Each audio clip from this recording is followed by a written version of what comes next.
All right, welcome to the Jim Acosta Show, and it's another day that ends in Y and Donald Trump's assault on American democracy. He's coming after your free speech, too.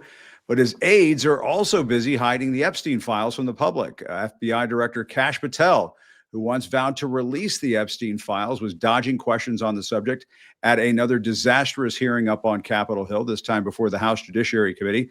Let's discuss with my friend, independent journalist, legal expert, Katie PHANG, who's on Substack, YouTube. She's here, she's there, she's everywhere. Katie, how are you? I'm good. I'm in LA, that is theoretically still occupied by the National Guard, which is a whole other conversation that we can always have, but that's where I am today. Yeah, I mean, I'm kind of occupied by Kash Patel's nonsense. I mean, I think there's only one way to put it. He really shit the bed at these congressional hearings.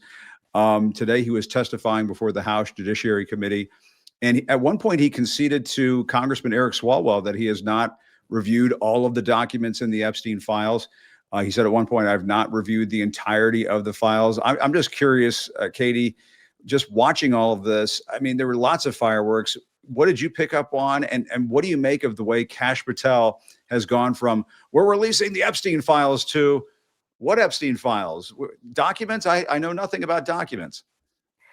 Well, I don't know if you noticed, but Kash Patel is incapable of answering a question unless it's located on a note card that's in front of him. I wasn't quite sure if he was playing some updated version of Mahjong today, because he had all of these note cards in front of him. And anytime he was asked a question, he was almost like, wait a second, scramble to go find the note card to be able to answer the question. But here's the reality. He is truly the Trump administration DEI hire, is he not? The guy is not competent to be able to do his job. And now the party line that's coming out of this FBI and the Trump administration, and you heard it from the other Republicans today, is, but why didn't the earlier administrations ask for things regarding the Epstein files? And that's not really the issue. The issue is he's currently the FBI director, and he needs to give this information over. And it's funny because he keeps on doing this dance about whether or not it's Trump that's gatekeeping this information or not. And he just makes himself look even worse when he's obviously failing the transparency test. Yeah, I don't know why he's pointing the finger at previous administrations. I mean, this whole party got started, as we know, over the summer when, or maybe it was right before the summer started, when Elon Musk said that Donald Trump was in the Epstein files. And so there was a whole hue and cry over that. And then the DOJ put out that ridiculous memo saying nothing to see here. There's just nothing in the Epstein files. There's nothing about Donald Trump. Please move on. Please disperse. That's why we're having this conversation, because they were the ones who were all about releasing the Epstein files. And then as soon as Elon Musk said that Trump's in the Epstein files, they've acted like it's a hot potato. And I mean, I find it to be totally insane. And there's a part of me that wonders, there's just got to be something in there that is totally devastating and embarrassing for Trump. Why not just answer the question that's posed to you with a yes or no answer, right? You and I have asked people questions all the time, right, Jim? Just answer the question yes or no, and you're always going to be given the chance to be able to explain your answer. I mean, that's a legal tenet that we ascribe to as trial lawyers as well. So here's the thing. You either have had conversations with Donald Trump about the Epstein files, or you haven't. None of that is privileged. None of that is supposed to be remain confidential. And then in addition to that, you've obviously had conversations with the Attorney General Pam Bondi. Why not also share that information with the American people? But the more cloak and dagger you are about it, the more you're going to pique people's interest. And that's the stupidity behind this. You either put it all out there and let people use their critical thinking skills, what's left of them, to make a decision as to what they think is the culpability here or not. But now he's also blaming, and I think appropriately so, but this guy doesn't take all the blame, Jim, the former U.S. Attorney for the Southern District of Florida, Alex Acosta. No relation to you. No Alex relation. Acosta, I have always been saying, needs to answer questions. We know that his deposition is supposed to be coming up 2 days from now, I think, on the 19th of September. But he should be answering questions because he's the one who authorized that sweetheart deal that Epstein got down in Florida in the mid-2000s. Yeah, and I mean, there was this other contentious exchange with Congressman Jamie Raskin. Raskin played video of Kash Patel before he became FBI director. And at the time, he was calling on the head of the bureau he said, put your big boy pants on and let us know who the pedophiles are. And at this point, Kash Patel came totally unglued. Let's watch this, and we'll talk about it on the other side. Dr. Patel, before you joined the FBI, you railed against it for covering up Jeffrey Epstein's human trafficking ring. Let me refresh your memory with this clip. It has Epstein's list. They're sitting on it.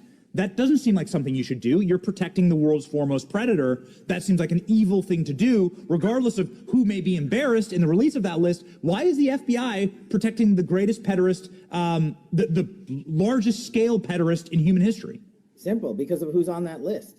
So you finished that December 2023 interview with a challenge to the FBI and harsh words for Republicans in Congress for not getting the Epstein files out to the public. You can see this clip. Boy pants, and let us know who the pedophiles are.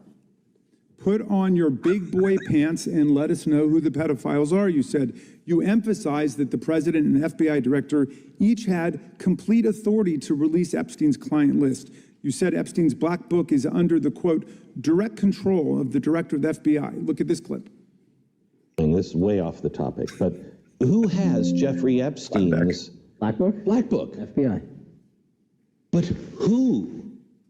That is, I mean, there's... that's under direct control of the director of the FBI. All right, so you were sworn in as director more than 200 days ago. Now the black book is under your direct control. So why haven't you released the names of Epstein's co-conspirators in the rape and sex trafficking of young women and girls?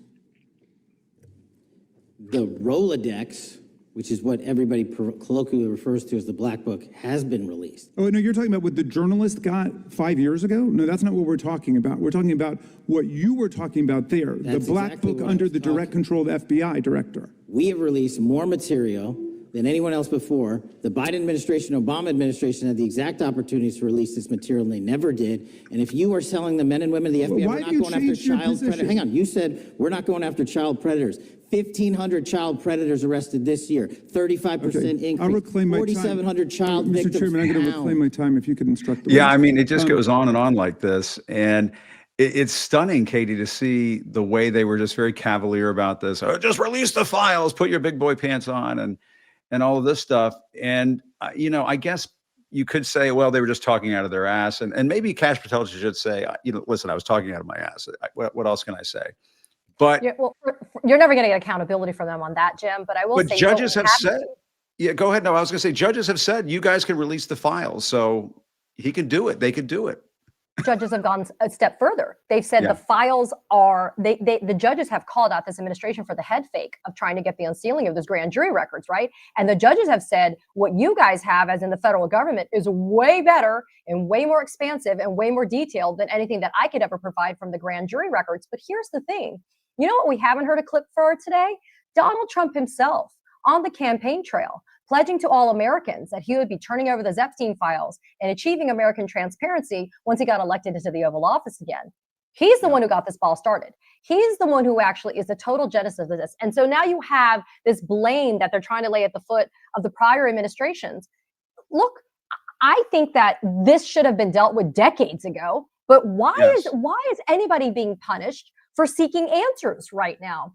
And the thing is, what drives me nuts just generally about these congressional hearings, if I can bitch for a second, Please. is you get Jim Jordan, for example, who, by the way, when Jasmine Crockett was just killing Kash Patel, his credibility, his competence, Kash Patel elected not to answer when Jasmine Crockett was done. But who came up to his defense? Jim Jordan. So when you get Jim Jordan as the chair, you're never going to get a straight answer from somebody like Kash Patel. No, that's true.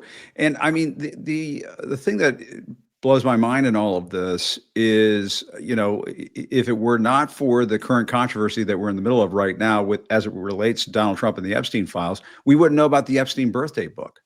So when Kash Patel is saying stuff like, why didn't they release it during the Biden administration or the Obama administration? He skips over the Trump administration that was in between the Obama and Biden administration.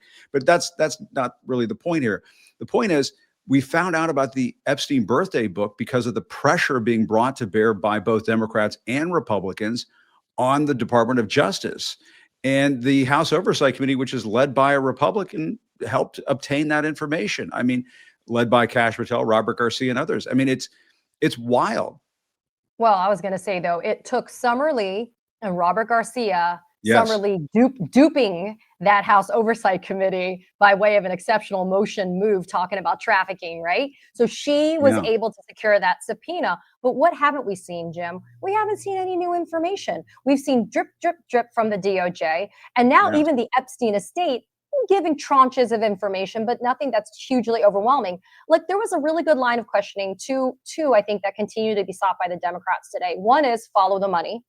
You have Yes. all of these suspicious activity reports that were done by 4 major banks. Jamie Raskin on the floor announced orally that he wanted to file a motion to subpoena those 4 banks about those suspicious activity reports. And he called out Congress. He said, look, we can get Hunter Biden shit, but why can't we get this stuff concerning Jeffrey Epstein, pedophile of the century? And then the other one was the representative from Pennsylvania. She also called about the following the money. Why are we not following all of this money that's been paid? You know, that's the way that you fund a trafficking ring, is paying people to either shut up, stay silent, Yeah. or to facilitate what's happening. And so I'm glad to see that. And then we had somebody like Congresswoman Sidney Kamlager-Dove, who very artfully said and reminded the FBI Director Kash Patel that domestic terrorism really should be something that they should be focusing on and not in a one-sided way. And this dumbass didn't know who Dylan Roof is. I saw which that. is Wow. Because he was scrambling to find his, let me find my note card. So, and then like the people behind them, you could see them with their note cards, like, you know, freaking out, trying to like help him out. It's just disgusting that he doesn't even know about Dylan Roof. Why? Because as Jasmine Crockett like notably said, they're only caring about stuff that happens to white people at this point. Well, and the other thing too is that Kash Patel is not a serious law enforcement person. He is a boob. He should not be in the position of FBI director. He has no business being in that position in the first place. And not knowing who Dylan Roof is, I mean, that's pretty impeachable as it is right there. But the other questions that are out there, and I think Zoe Lofgren was asking this at one point during the hearing. How many times does Donald Trump appear in the Epstein files? I think Eric Swalwell was also asking these questions. Oh, yeah, he went the for only that. the only instance that we know of Donald Trump being in the Epstein files is this birthday book. I think there isn't much more than that we know about at this point. And if the Department of Justice briefed Trump back in May saying you appear multiple times in the Epstein files, that's what was reported in terms of what was briefed in by Pam Bondi and Kash Patel. Then there are other instances that we just don't know about. And I don't understand. It's shocking to me that they expect the public to just keep on going, whistling zippity doo-dah without knowing what are the other instances that Donald Trump appears in the Epstein files. It's nuts. So what Patel did not deny, and of course, this is the important things, the things that he refuses to deny, because listen, he knows that he's going to have to tell the truth, right? This is Congress, right?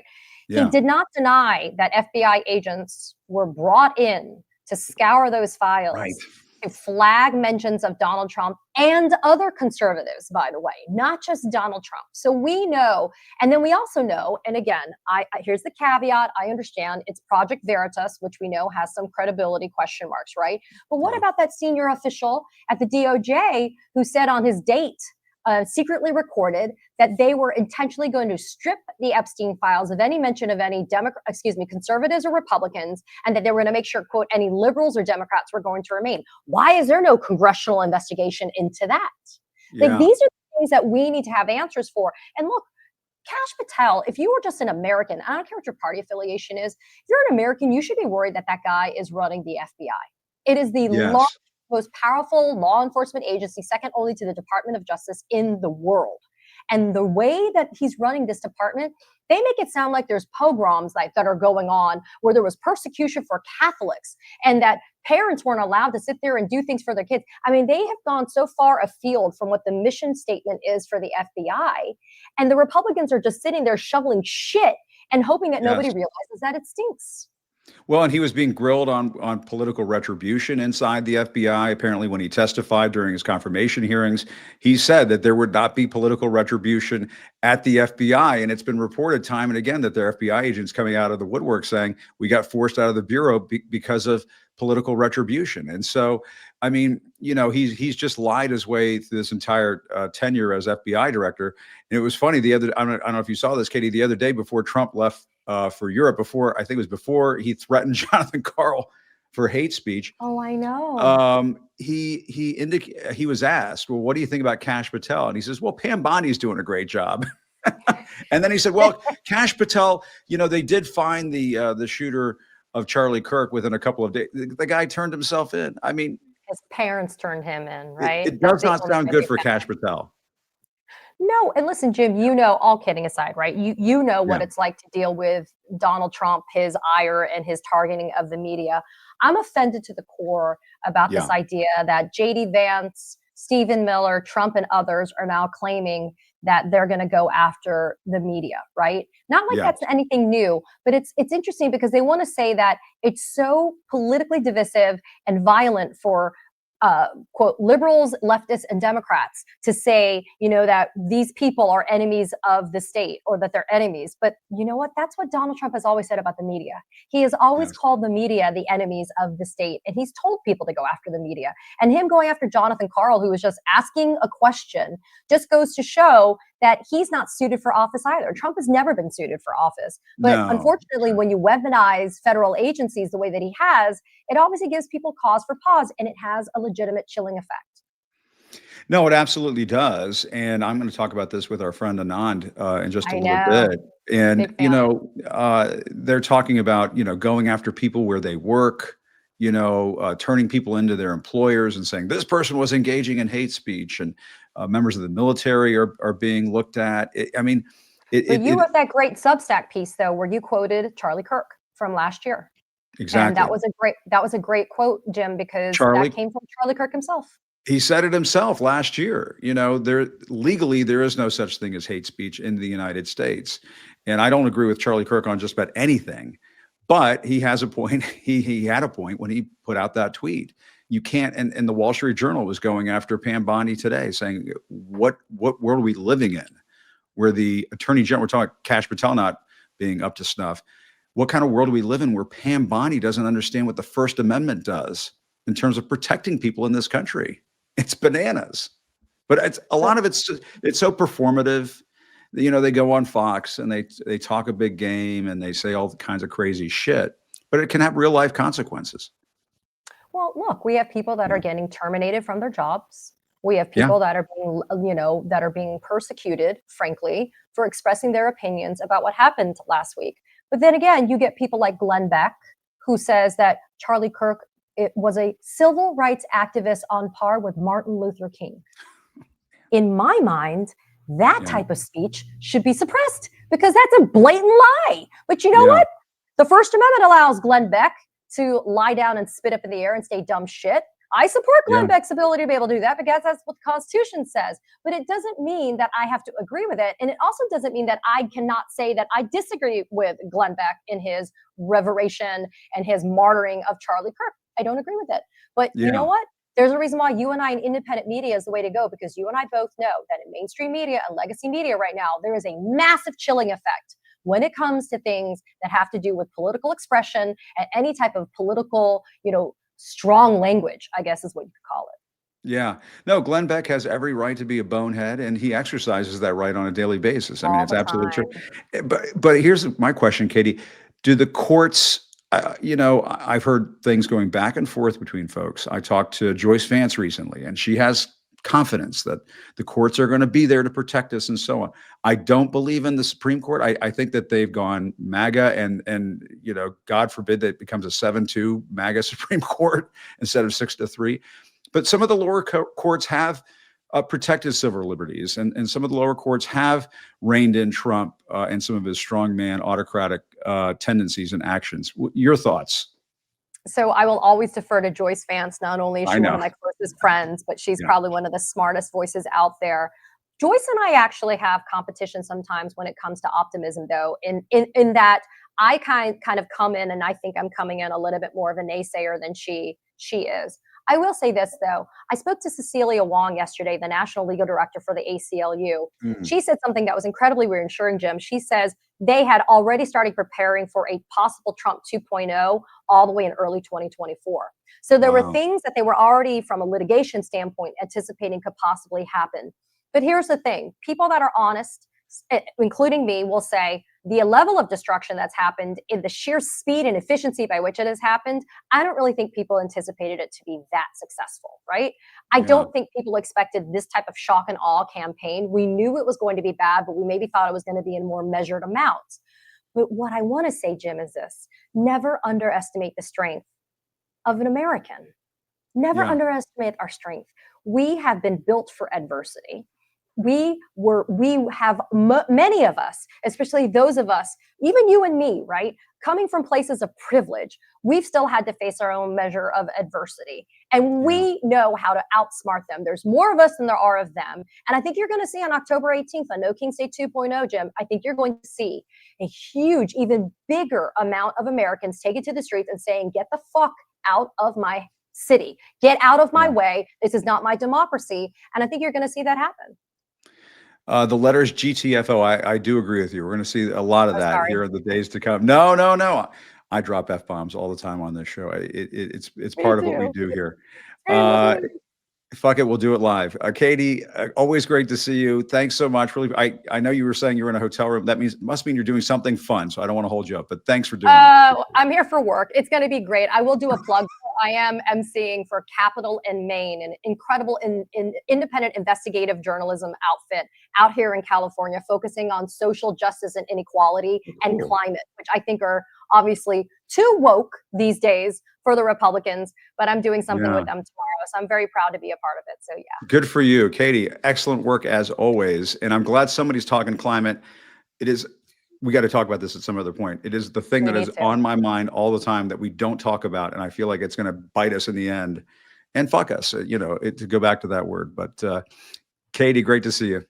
Best of luck. Safe travels. Good to be with you. Bye. Tell Anand I say hi. Thanks. I will. Let's tell him right now. Anand is here. Anand GIRIDHARADAS. And there he is. Hey, Katie. Say hi to Katie before she goes. Hey, see you guys later. Anand, it's good to see you. Very nice to see you. Anand, Katie was sounding very optimistic there, very hopeful there. It kind of goes against what I was reading from you earlier today, where you don't sound too optimistic, and you're talking about perhaps we were entering a new era of kind of a new McCarthyism in this country. And I'm just wondering what your thoughts are, because I mean, yes, we can talk about Kash Patel. There's no question about it. But I'm very concerned about this crusade that Pam Bondi and J.D. Vance and Donald Trump were all talking about going after hate speech. Your thoughts? Well, actually, the piece you just put up, actually, it was not about the McCarthyism thing. We can talk about that also. But the piece you just put up, America After the Fire, is actually a profoundly optimistic. Oh, good. That's right. You talked to Ro Khanna as well. I did. And I'll just share a little bit of it, because it was, look, it's been a very, very dark few days, week, month, half year. And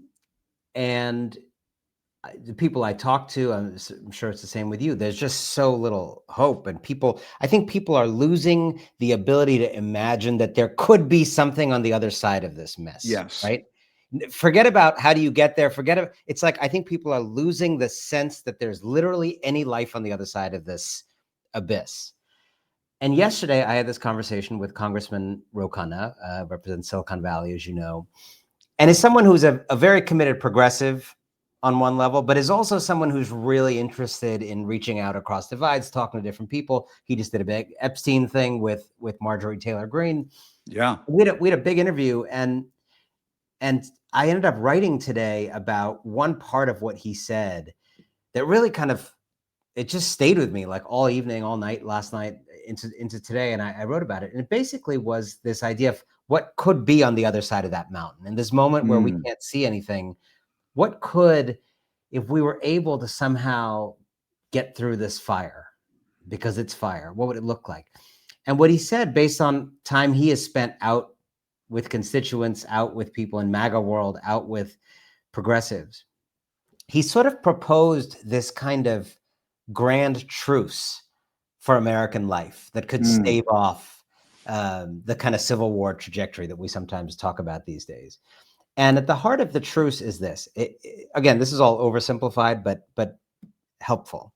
He said, if you look at MAGA America, particularly dominated by an older, whiter, more Christian section of the country, but not exclusively, as we know, there is a crisis of respect and of esteem, right? Arlie Russell, Hochschild's written two books about this that are very powerful, Strangers in Their Own Land, Yes. and the other one is Stolen Pride.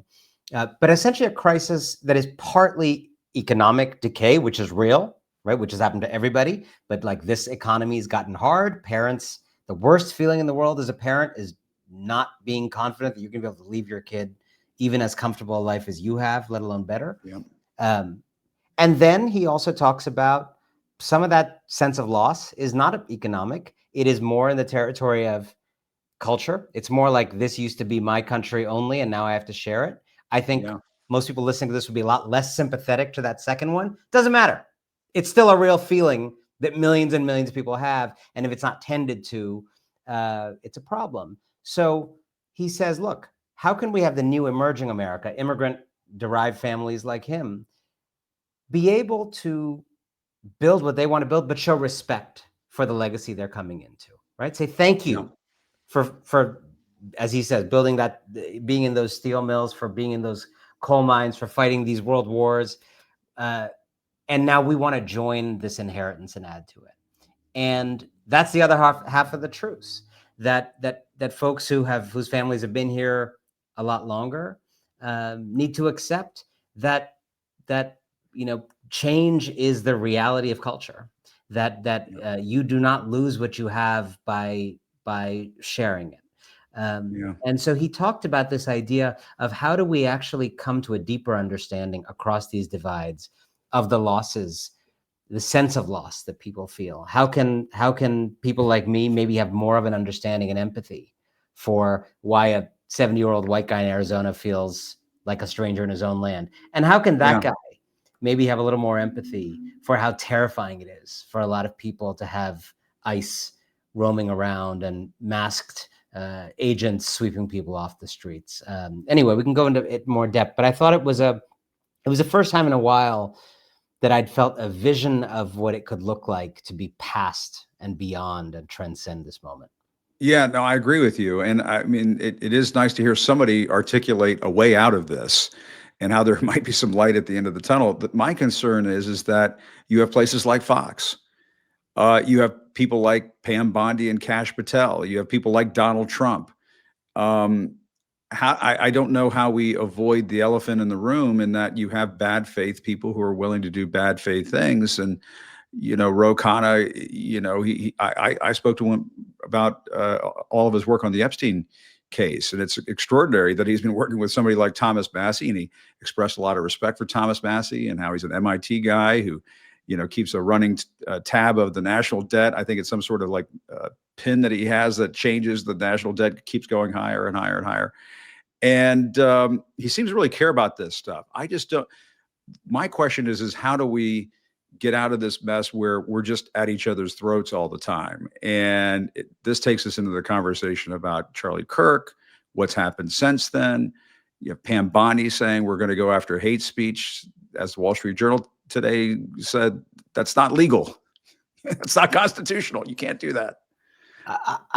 Here's how I look at it. Yeah. I think we often focus on these malevolent actors, bad faith actors at the top. And they, if that's what you focus on, they're abundant right now. What makes those actors possible or not possible at any given time is the concentric circles of support around them, right? Are there, for those 10 people, are there 100 people who are willing to be their staffers? Are there 1,000 people willing to, help them in some way, call them colleagues and friends?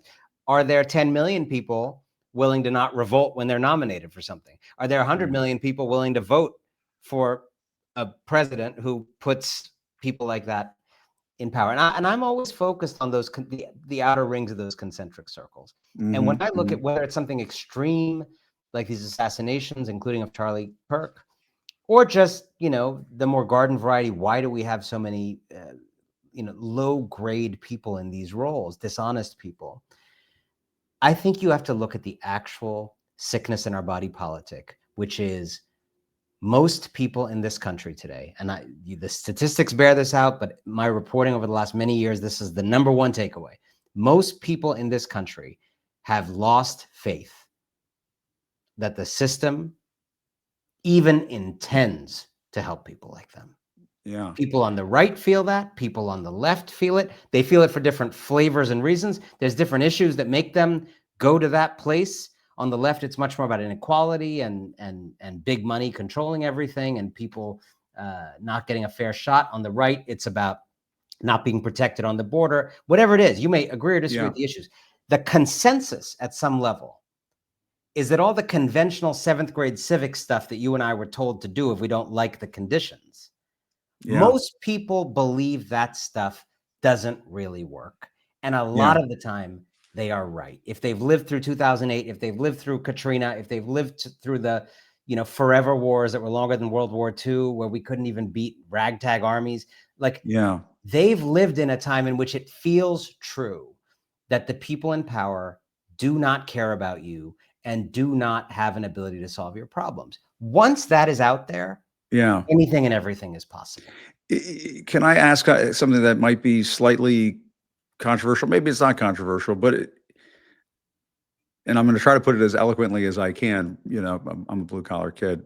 I'm only capable of so much, but I wonder if we're just so wrapped up in what people who have white grievance care about.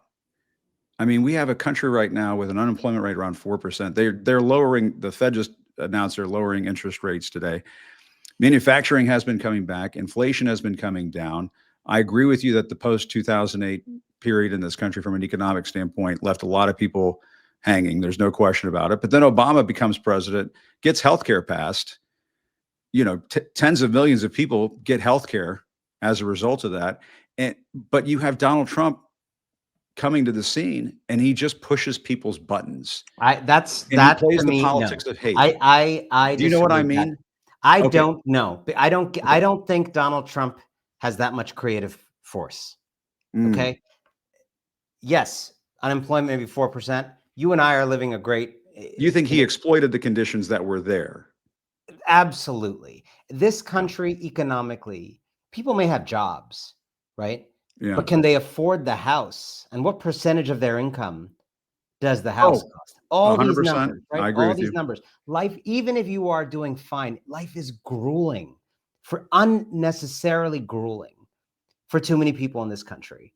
And that is true. But this is not a white grievance thing. This is like an American grievance thing, right? Life just isn't like miserable for most people in a lot of countries that have the kind of money we do. It is really, really hard because all these things that are guaranteed in other places, like you will have a stable retirement, not guaranteed here. You'll be able to send your kids to college, not guaranteed here. You'll be able to deal with a healthcare bill, not guaranteed here, right? So thing after thing after thing that people do not have to think about in prosperous countries.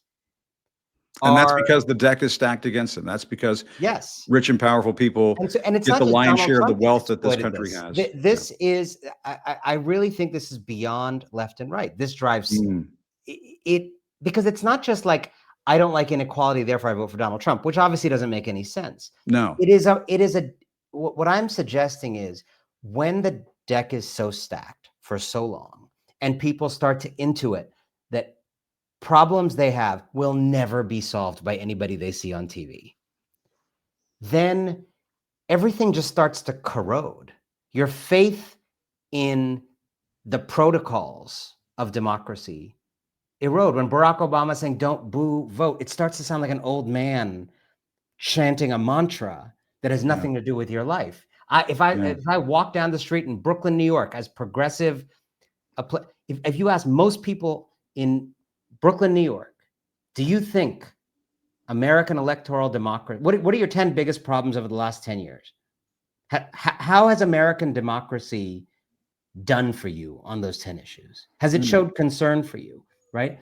I wrote the other day in a different piece that the sense of being cosmically uncared for is the great common culture in this country today. And when that becomes the common culture, the sense of, I guess I'm going to take matters into my own hands at the most extreme, but also just I'm going to cheer people who at least do something, right? This kind of macabre cheering that we see with violence now. Again, the concentric circles outside that enable the one person to do the thing, all the passive support, the cheering.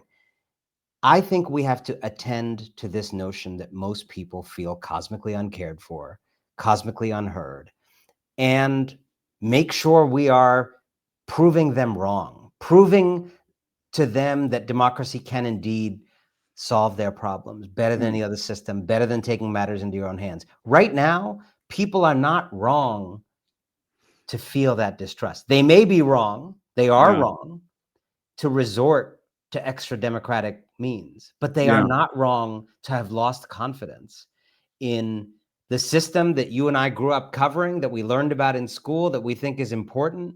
I sometimes feel in my faith in democracy, which I have a lot of faith in, that I'm like selling some kind of religion that most people just are not that interested in buying anymore. No, I hear you. And I kind of wonder, when Joe Biden was running for president, he said he wanted to restore the soul of American democracy, that he was talking about the soul. And people, I think, got fairly swept up in that message. I think people liked that message back in 2020. And I think people rightly identified Donald Trump as being a threat to that. And I think it's part of the reason why he got thrown out of office, in addition to his complete mismanagement of COVID. But I wonder if a candidate could come along with that kind of a message now and really gain any traction. I sort of look at what Mamdani is doing in New York. I look at what James Tallarico is doing in Texas. He's also talking about this, flipping tables because of inequality and so on. And I do think there's some resonance there. I just don't know. I don't know how you penetrate the MAGA bubble. I mean, you got, and I know you're like, well, let's just not pay attention to the bottom feeders. And someone, you got Brian Kilmeade on Fox saying, let's inject homeless people with, lethal injection. No, I think you got to be very focused on it. But I think at the end of the day, you have to woo more people to reject that stuff than to be attracted to it. Yeah. And the way you do that, I think, is actually quite straightforward. I think if Democrats are thinking about, how do you outwit this quite powerful movement? I think there's an economic component of it, which is offer real, ambitious, fearless, unapologetic economic policy that is sweeping and bold, and not like little tax credits that people don't understand. No, I agree Democratic with Party you. stuff that is like, you need a PhD, you need the government to offer free PhDs just so you can understand the other policies that it's proposing. Right? Get rid of that stuff. This, and a lot of this stuff, whether or not you like Bernie, like a lot of that stuff, or Mamdani's free buses, just like simple elegance, right? Elegance, sweeping. Bernie was winning a lot of MAGA people, right? Back in 2016. He was. That's exactly right. He And might then have the won second if he had been the one running. And then the second thing is more what I was talking about with Roe, which is kind of cultural outreach, right? And I think if you look at someone like Pete Buttigieg, you see more of that with him, which is saying, we see you and hear you and respect you. We think you've been duped by a con man who's not going to help you, but we do not disrespect you. And I think right now progressives are often caught, or the left broadly, between a kind of Bernie, let's say Mamdani approach that is really good at like universal economic ideas that would be resonant to all kinds of people, including on the right, but not being able to do the cultural appeal. And then some of the folks like Buttigieg who do the cultural appeal are often kind of a little bit weaker on the economy. They don't, they're kind of more in that classic mold. I think what would be incredibly powerful is if you could have that kind of Bernie legacy, sweeping economic policy, but a kind of cultural approach that is not too rooted in city people, that is not too academia adjacent, that sounds like normal people, that isn't obsessed with like niche issues that don't affect most people, and that shows respect. This is, I believe my reporting has shown this. I wrote a whole book about this called The True American. In a lot of these parts to talk about white grievance, this is a crisis of respect. How do I fit in the world that's coming? If a human being cannot answer that question, all bets are off. How do I fit in the world that's coming? Who am I? How am I seen? How will my children see me? How am I seen in this society? That is a crisis that happens actually often when we do progress. It is a byproduct of, a side effect of progress. We've done a tremendous amount of progress in this country in the last 50, 100 years. but we have failed to manage a lot of people into that progress so that they actually feel like they could share their country instead of break it. Yeah. No, I agree with you 100%. And, when I heard Buttigieg the other day, going after the Trump administration for eliminating the rule that, you get, you get money from the airlines if they screw you over, I know it's a small thing, but that's the kind of stuff people remember and people Yep. understand. I lived in Maryland for a while, and I tell people all the time, one of the things that made Larry Hogan such a damn popular governor in Maryland, he cut the tolls going over the Chesapeake Bay Bridge. There's just stuff like that. And I think the Democrats, you're absolutely right. I've just been a little too cute by half in trying to come up with an agenda that works for real working people. And I think you've got your finger right on it. And it's interesting. We both spoke to Ro Khanna. The news guy and me wanted to just ask him 50 questions about the Epstein files. You asked some very pertinent questions that I think get at some really important issues. Can I give you one example just of what you said about the policy thing? Yeah. In Kamala Harris's very short campaign, she obviously did not have a lot of good cards to play given how she was, the hand she was given. But there was this idea that they made a big deal about. And I'm not picking on her and I'm not picking on the campaign, but just as an example, one of the policy ideas was they wanted to propose something so that your medical debt could not be used against you on your credit score. And so they proposed that and they were very excited about it. Yeah. And then all these other people online were like, or we could just not have medical debt. Right? I mean, you spend a lot of time out there in the world. How easy is it to explain in the communities you've been to in this country, your medical debt not being used in your credit score versus healthcare is going to be free. There's going to be no medical debt because. Yeah. And they're also about giving tax credits to people so they can buy houses and so on. Why don't we address the fact that, you can't afford housing anymore? Like a tax credit is not going to help all that much. No, you're absolutely, it's a great point. It's a terrific point. And I've said this before. I suppose somebody might grab this clip and say, aha, see, but I really think honestly, somebody ought to be just running on national health care the next time around. I don't know why. I mean, just fucking do it. Just go for it. All the care. I mean, honestly, child people care, are so tired of this shit. Child care, daycare, elder care. Yeah. All the care. Yeah. And people, you get your government hands off my Medicare. Medicare is national health care. It's just for old people, and you get these insurance bills in the mail and you look at the numbers and I'm like, how is it $63.77 for this? And it's just a bunch of damn bean counters figuring this out in some office building in Philadelphia. And I just don't know. It should just be enough is enough, honestly. And I would love to see somebody just run on that. When I was in college, I studied for 1 year overseas in England. I got sick. I didn't know what to do. Someone referred me to, we got this thing called the NHS. You just go to this doctor. Yep. So I went to the doctor. They took care of me. And I went to the checkout like you do, What do I sign? What do I pay? Whatever. And they were like, and I knew they had a public health service, but I was a foreigner. I didn't live there. Yeah. I'm not British. I was like, so I assume, you're going to hit me with this bill. I'm probably paying for all these other people too. And they were like, nope, you're good.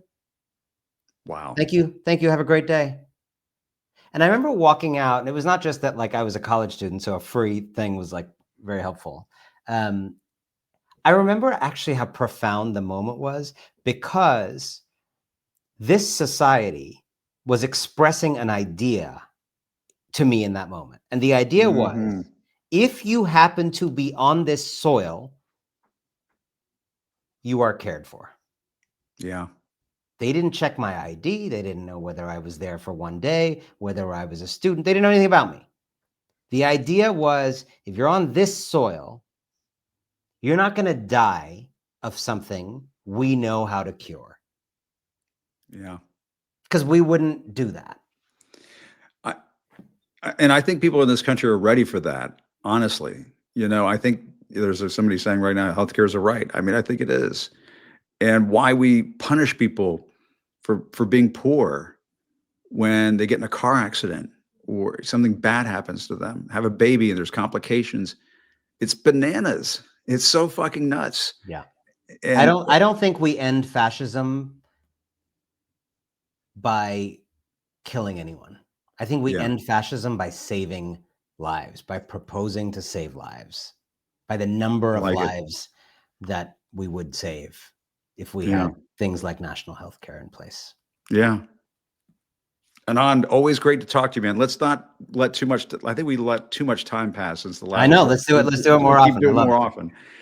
Great stuff. All right, Anand, we'll do it again soon. Thanks so much. Good to see you. Thank you for having me. All right. I feel like we could have just kept going and going and going, but I have to go somewhere, so I'm not even going to make this close very long. I did want to end by showing Donald Trump and the way he was welcomed in the UK. I don't know if my executive producer, illustrious executive producer, Mac, could put this up on screen, but Jeffrey Epstein. Their friendship goes back to at least unreal. 1992, when the two of them are they filmed don't hold laughing back. together. Speaking of not holding Trump back, can be seen making friendly conversation and providing. This is a different kind of healthcare, in that it is like a balm. It is soothing.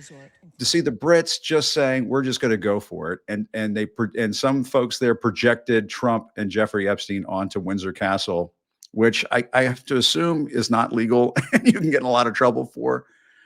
But way to go, Great Britain. Way to go, UK.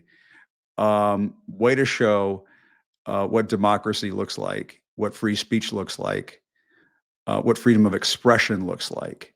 The President of the United States of America needs to stop hiding the Epstein files. He needs to stop hiding the truth from the American people.